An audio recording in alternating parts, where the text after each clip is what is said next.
امریکی صدر ڈونلڈٹرمپ کے متنازع فیصلے کے خلاف ملک بھر میں احتجاج کا سلسلہ جاری ہے۔ پشاور میں پختون اسٹوڈنٹس کے زیراہتمام امریکی صدر کی جانب سے مقبوضہ بیت المقدس کو اسرائیل کا دارالحکومت تسلیم کرنے کے اعلان کے خلاف احتجاج کیا گیا۔ پختون اسٹوڈنٹ فیڈریشن کے زیراہتمام پشاور پریس کلب کے سامنے امریکہ اور اسرائیل کے خلاف احتجاجی مظاہرہ کیا گیا، جس میں کثیر التعداد میں طلباء نے شرکت کرتے ہوئے امریکہ اور اسرائیل کے خلاف نعرے بازی کی۔ مظاہرین نے کہا کہ مقبوضہ بیت المقدس کے مسئلے پر OIC اپنا کردار ادا کرے اور امریکہ کی جانب سے مقبوضہ بیت المقدس کو اسرائیل کا دارالخلافہ تسلیم کرنے کا اعلان کی شدید مذمت کرتے ہوئے امریکی صدر سے مسلمانوں سے معافی مانگنے اور مستعفی ہونے کا مطالبہ بھی کر دیا۔ اس موقع پر صدر پختون اسٹوڈنٹ فیڈریشن کفایت اللہ نے ذرائع ابلاغ عامہ کے نمائندوں سے گفتگو کرتے ہوئے کہا، ڈونلڈٹرمپ نے جو فیصلہ کیا ہے اور اسرائیل کا دارالخلافہ ادھر بنایا ہے فلسطین میں اور ماننا ہے،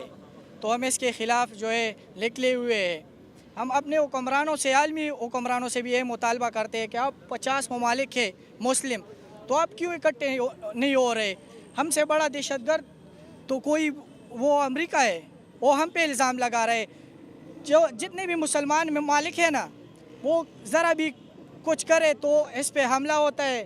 وہ کہتے ہیں اسے دہشت گرد ٹھہرا رہا ہے۔ تو اب کوئی اقوام متحدہ جو اس کی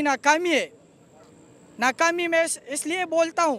کیونکہ اس پہ بھی کوئی بھی پابندی نہیں لگاتی، نہ امریکہ پہ نہ اسرائیل پہ، اور ہمارے اپنے حکمرانوں سے بھی کہ آپ نکلے بھائی احتجاج کرو عالمی سطح پر، اور ایسا کوئی اقدام اس نے نہیں کیا ہے ابھی تک ہمارے حکمرانوں نے، جس سے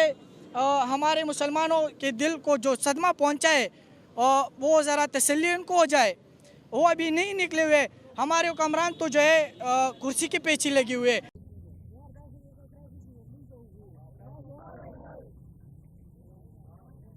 پاکستان میں پہلی مرتبہ حالات حاضرہ کے مختصر مگر جامع پروگرامز، خبروں، تبصروں کے علاوہ دیگر سماجی، تجارتی، ثقافتی، تفریحی، معلوماتی، مذہبی، تعلیمی، صحت اور بچوں کے پروگرامز صرف TNN TV پر۔